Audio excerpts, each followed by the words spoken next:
Amid intensifying combat on the Ukrainian front and the collapse of backchannel peace talks with U.S. President Donald Trump, Russian President Vladimir Putin has signed sweeping legal changes expanding who can serve in Russia's military, a move analysts see as a veiled threat and a signal of long-term war planning.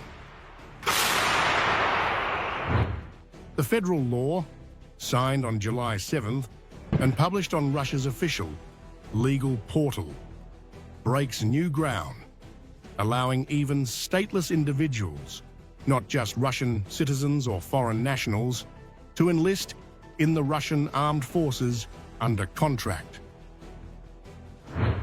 Previously, foreign citizens could only join under wartime or emergency conditions, but now Putin has legalized recruitment during periods of national mobilization, a quiet but radical shift that significantly expands Russia's recruitment base at a time when its military is stretched thin.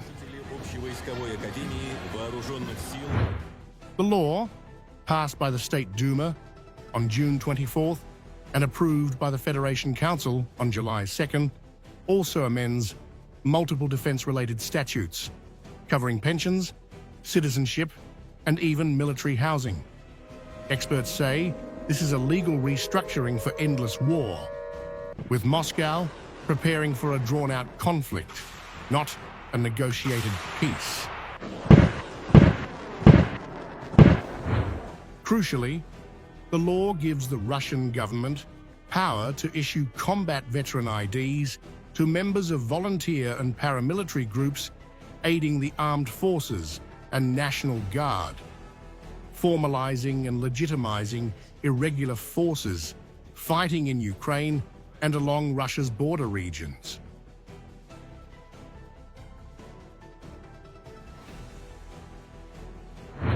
This legal overhaul comes just days after Trump publicly expressed disappointment with Putin, despite reportedly holding 6 private calls in an attempt to broker a ceasefire. Trump, who once promised to end the war in 24 hours, has now said he is not very happy with Putin. Now, this sweeping mobilization law is being read as Putin's answer to Trump, a strategic reply to U.S. pressure and a not-so-subtle warning. Russia is not scaling down. It's preparing to escalate. With peace slipping away, battlefield losses mounting, and political pressure growing at home, Putin's move looks less like legislation and more like a message that the war isn't ending.